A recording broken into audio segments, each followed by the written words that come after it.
मत्ती उसके 6वें अध्याय के 24वें पद में यीशु मसीह कहते हैं, तुम परमेश्वर और धन दोनों की सेवा नहीं कर सकते। यीशु मसीह इस बात को स्पष्ट करते हैं कि मनुष्य संसारिक धन की और परमेश्वर की दोनों की सेवा नहीं कर सकता है, क्योंकि उसका मन एक ओर लगा रहेगा और दूसरी ओर से वो भटकेगा। लेकिन आज हमारा जो विषय है और वो है कि हमें धनी बनना है।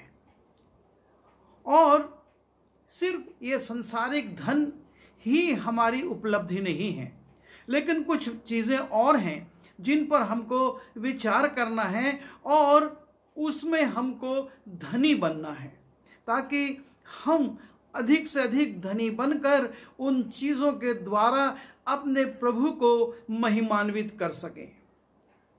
और सबसे पहली बात जब हम देखते हैं यशायाह की पुस्तक उसके 33वें अध्याय के 6वें पद में लिखा है, यहोवा का भय उनका धन होगा।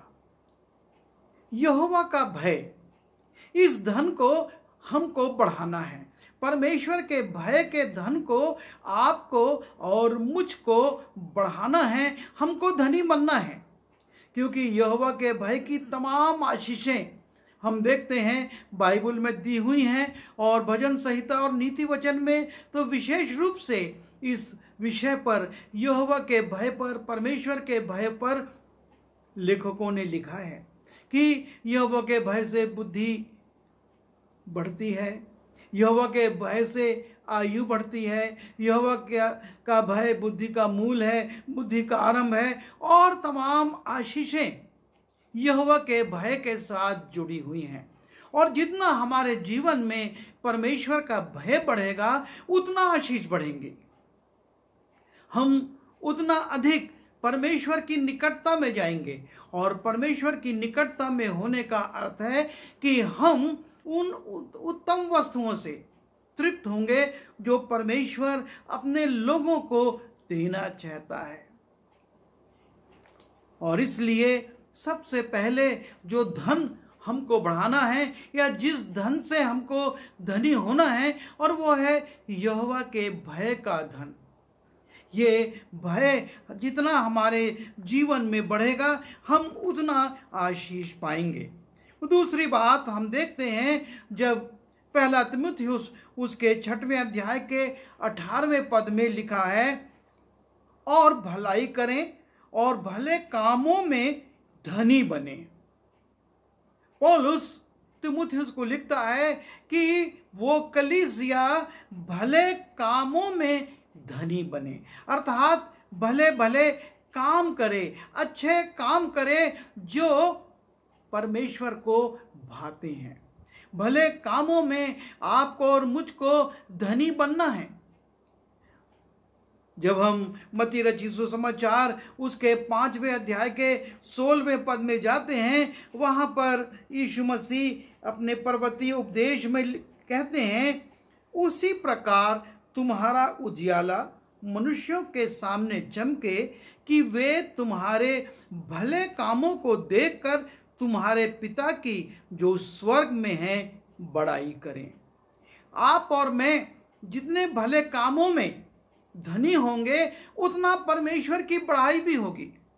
और इसे लिखा है कि तुम्हारे भले कामों को देखकर तुम्हारे पिता की जो स्वर्ग में है बड़ाई करे। संसार में उतनी बड़ाई होगी जितना हम भले काम करते जाएंगे, और इसलिए ज़रूरी है कि हम भले कामों में आगे बढ़ें, हम उसमें धनी बन जाएं। हमारे पास भले कामों की एक बड़ी फहरिस्त हो, ताकि हमारे प्रभु का काम, नाम, हमारे प्रभु की योजनाएं, हमारे प्रभु की इच्छा हमारे जीवन में पूरी हो और महिमा परमेश्वर को मिले।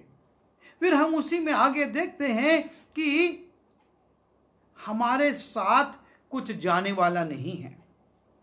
और प्रकाशित वाक्य उसके 14वें अध्याय के 13वें पद में लिखा है, और मैंने स्वर्ग से ये शब्द सुना कि लिख, जो मुर्दे प्रभु में मरते हैं वे अब धन्य हैं। आत्मा कहता है हाँ, क्योंकि वो अपने परिश्रमों से विश्राम पाकर, वो अपने परिश्रमों से विश्राम पाएंगे और उनके कार्य उनके साथ हो लेते हैं। उनके कार्य उनके साथ हो लेते हैं। हमारे साथ और कुछ नहीं जाने वाला। इस पृथ्वी की कोई भी उपलब्धि, कोई भी प्रतिष्ठा, कोई भी पद, कोई भी शिक्षा, कोई भी बहुमूल्य वस्तु आपके और मेरे साथ नहीं जाने वाली है। लेकिन लिखा है उनके कार्य उनके साथ हो लेते हैं। और तब प्रश्न उठता है कि हमारे काम भले हैं या बुरे। यदि काम भले होंगे तो प्रकाशित वाक्य उसके 20वें अध्याय के 12वें पद में हम देखते हैं, लिखा है, फिर मैंने छोटे बड़े सब मरे हुओं को सिंहासन के सामने खड़े हुए देखा और पुस्तकें खोली गईं। और फिर एक और पुस्तक खोली गई, अर्थात जीवन की पुस्तक। और जैसे उन पुस्तकों में लिखा था उनके कामों के अनुसार मरे हुओं का न्याय किया गया।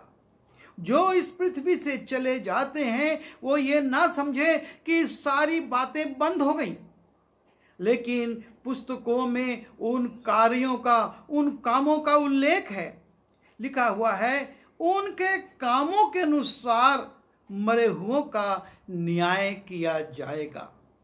वो जो मर गए हैं या भविष्य में हमारी क्या स्थिति होगी प्रभु यीशु मसीह के आगमन तक हम नहीं जानते, लेकिन एक सच्चाई यहाँ पर लिखी हुई है कि उनके कामों के अनुसार मरे हुओं का न्याय होगा।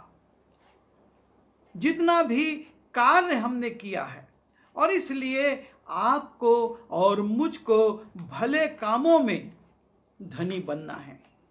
हम अधिक से अधिक भले काम करेंगे, उसमें जब हम धनी बनेंगे तो हम उन भले कामों के द्वारा अपने जीवन में न्याय के दिन परमेश्वर के सामने, उसके सिंहासन के सामने खड़े हो पाएंगे।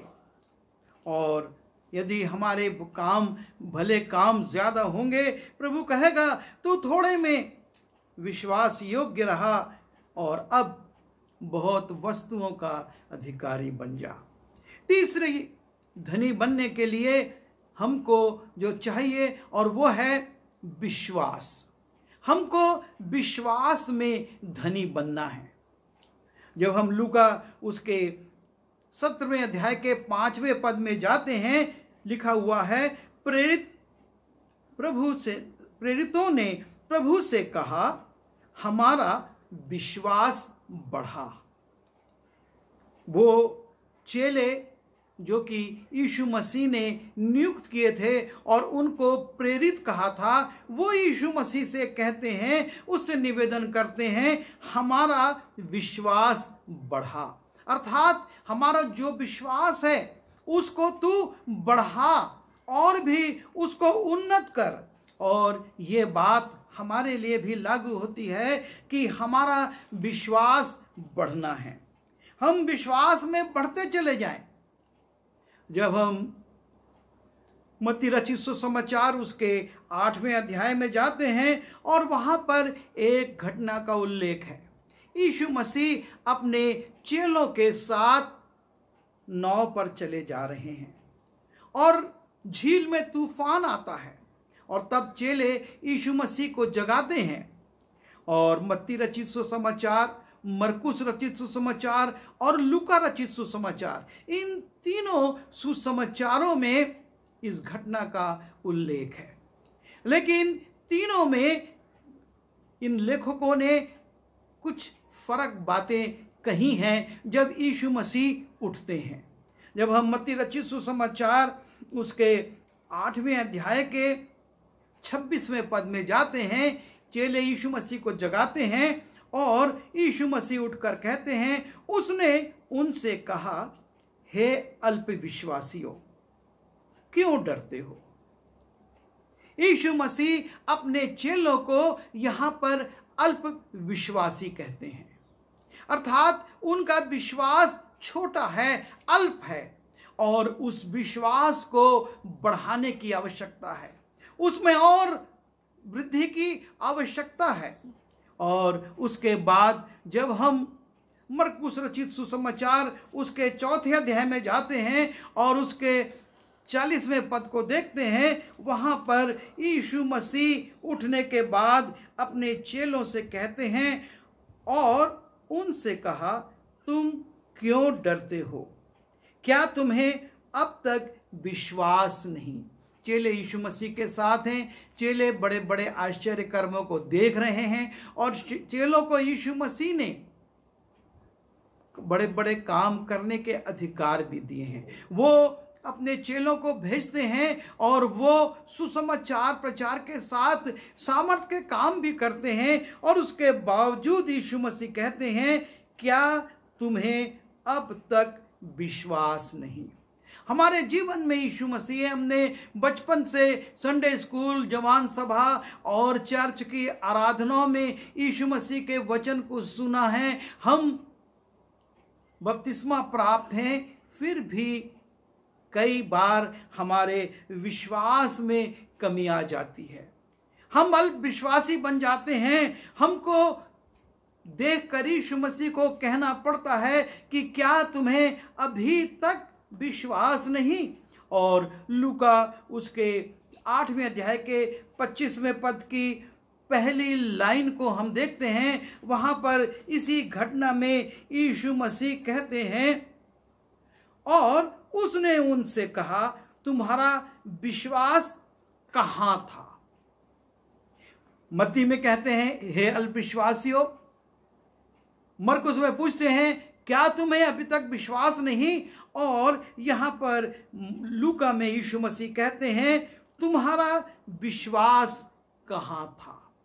और इसलिए ये बहुत जरूरी है कि हम चेलों के समान, प्रेरितों के समान यीशु मसीह से निवेदन करें, हमारा विश्वास बढ़ा, हम विश्वास में और धनी हो जाएं, विश्वास रूपी धन हमारा बढ़ता जाए। जब हम 2 कुरिन्थी उसके 6वें अध्याय के 10वें पद में जाते हैं, वहां पर पौलुस अपने विश्वास को इस रीति से प्रकट करता है और वो कहता है कि शोक करने वालों के समान हैं, परंतु सर्वदा आनंद करते हैं। कंगालों के ऐसे हैं, परंतु बहुतों को धनवान बना देते हैं। ऐसे हैं जैसे हमारे पास कुछ नहीं तो भी सब कुछ रखते हैं। और ये बात, चूंकि पौलुस विश्वास में धनी था, उसका विश्वास बहुत अधिक था, और इसलिए वो ये कह सका कि हम कंगालों को दिखते हैं कि हम कंगाल हैं, लेकिन हम बहुतों को धनवान बना देते हैं। हम कुछ भी नहीं दिखते हैं, हम कुछ भी नहीं लगते हैं, लेकिन हम बहुत कुछ हैं। और जब हम इब्रानी उसके 10वें अध्याय में जाते हैं और उसके 38वें पद में हम पढ़ते हैं, लिखा हुआ है इब्रानी 10:38 में, मेरा धर्मी जन विश्वास से जीवित रहेगा। मेरा धर्मी जन विश्वास से जीवित रहेगा। और इसलिए आवश्यक है कि हम अपने विश्वास में बढ़ते जाएं, धनी होते जाएं। और चौथी बात, जब हम होशे की पुस्तक में जाते हैं, उसके 4 अध्याय के 6वें पद में लिखा है कि मेरे ज्ञान के ना होने से, परमेश्वर के वचन के ज्ञान के ना होने से मेरी प्रजा नाश हो गई। परमेश्वर के वचन के ज्ञान में आपको और मुझको धनवान होना है। हमको अपने विश्वास को और बढ़ाना है, साथ ही साथ परमेश्वर के वचन के ज्ञान में भी बढ़ते चले जाना है। ये कमी हमारे जीवन में हानिप्रद हो जाती है। लिखा है होशे 4:6 में, मेरे ज्ञान के न होने से मेरी प्रजा नाश हो गई। सिर्फ कमी क्या थी? परमेश्वर के वचन का ज्ञान नहीं था। प्रभु यीशु मसीह परमेश्वर के वचन के ज्ञान से भरे हुए थे। उससे वो भरकर शैतान का सामना करते हैं और उनको छोड़कर शैतान चला जाता है। यशाया उसके 5वें अध्याय के 13वें पद में लिखा है, अज्ञानता के कारण मेरी प्रजा बंधुआई में जाती है। और यह बंधुआई शैतान की बंधुआई है। यीशु मसीह हर बात शैतान को परमेश्वर के वचन में से कहते थे, ऐसा भी लिखा है।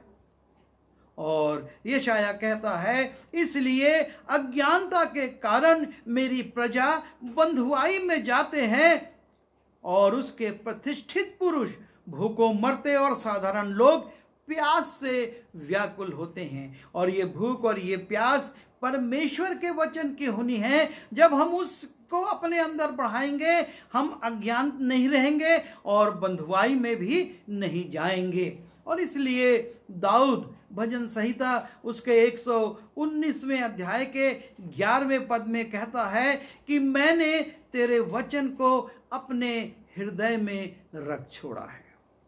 मैंने तेरे वचन को अपने हृदय में रख छोड़ा है।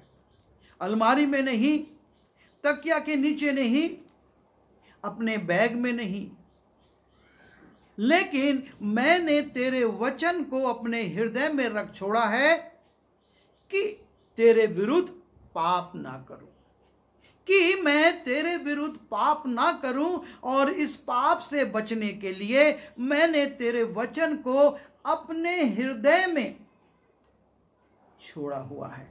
और भजन संहिता उसके 37वें अध्याय में जब हम जाते हैं और उसके 31वें पद को पढ़ते हैं, वहां पर लिखा है, उसके परमेश्वर की व्यवस्था उसके हृदय में बनी रहती है, उसके पैर नहीं फिसलते। परमेश्वर की व्यवस्था उसके हृदय में बनी रहती है और इसलिए पाप के मार्ग में जाते हुए वो फिसल कर उसमें गिरता नहीं, लेकिन संभल कर निकल जाता है। ये संसार पाप से भरा हुआ है और इसमें नाना प्रकार के प्रलोभन भरे हुए हैं, लेकिन जब परमेश्वर का वचन हमारे हृदय में रहता है तो हम उसमें फिसलते नहीं हैं। और इसलिए भजनकार कहता है भजन 119 के 50 में, क्योंकि तेरे वचन के द्वारा मैंने जीवन पाया है। परमेश्वर का वचन उसको जीवन प्रदान करता है। पैर तो नहीं फिसलते, वो गिरता नहीं, बल्कि और उसके वचन के माध्यम से वो जीवन में बढ़ता जाता है। और इसलिए परमेश्वर के वचन की धनाढ्यता हमारे अंदर बढ़ना है। लिखा है भजन संहिता 119 के 130 में, तेरी बातों के खुलने से, परमेश्वर के वचन के खुलने से प्रकाश होता है। इस अंधकार से भरे हुए संसार में यदि कोई चीज हमको प्रकाश दे सकती है और वो है परमेश्वर का वचन। और इसीलिए भजन 119 के 105 में भजनकार कहता है, तेरा वचन मेरे पांव के लिए दीपक और मेरे पथ के लिए उजियाला है। परमेश्वर का वचन हमारे लिए उजियाला है और उस उजियाले से आपको और मुझको अपने आप को और भर लेना है। भजन 119 के 143 में लिखा है, मेरी आंखें रात के एक एक पहर से पहले खुल गई कि मैं तेरे वचन पर ध्यान करूं। परमेश्वर पर के वचन पर ध्यान करना, जब हमको स्मरण होगा तभी तो हम ध्यान करेंगे, और स्मरण तब रहेगा जब वो वचन हमारे हृदय में होगा। और इसलिए वो कहता है कि मेरी आंख रात के एक एक पहर से पहले खुल गई कि मैं तेरे वचन पर ध्यान करूं। और जब हम इब्रानियों में जाते हैं और उसके चौथे पद को देखते हैं, चौथे अध्याय को देखते हैं और उसके 12वें पद को, तो लिखा हुआ है कि परमेश्वर का वचन दो धारी तलवार है, और इस दो धारी तलवार से आपको और मुझको शैतान की चालों और कुचालों को काटना है और अपने जीवन को भी छांटना है। और इसलिए परमेश्वर के वचन के ज्ञान से आपको और मुझको परिपूर्ण होना है, क्योंकि परमेश्वर का वचन जीवित, प्रबल और हर एक दो धारी तलवार से भी बहुत चोखा है, और जीव और आत्मा को और गांठ गांठ और गूदे गूदे को अलग करके वार पार छेदता है। आप और मैं जब परमेश्वर के वचन से भरेंगे, उसमें धनाढ्य होंगे, तो हमारे जीवन में वो तमाम कमजोरियां कट जाएंगी, हट जाएंगी।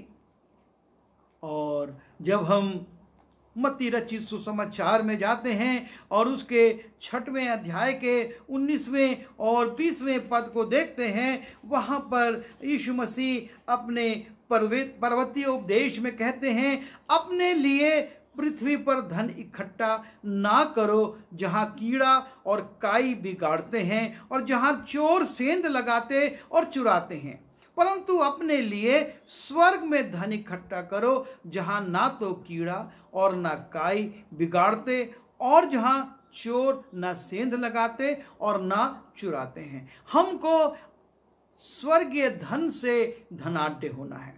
संसारिक धन से हम धनाढ्य होते हैं तो याकूब उसके 5वें अध्याय में हम देखते हैं कि इस प्रकार से वो धन हमारे विरुद्ध चिल्लाने लगता है, उसमें काई लग जाती है, उसमें कीड़ा लग जाता है और वो धन चुर जाता है।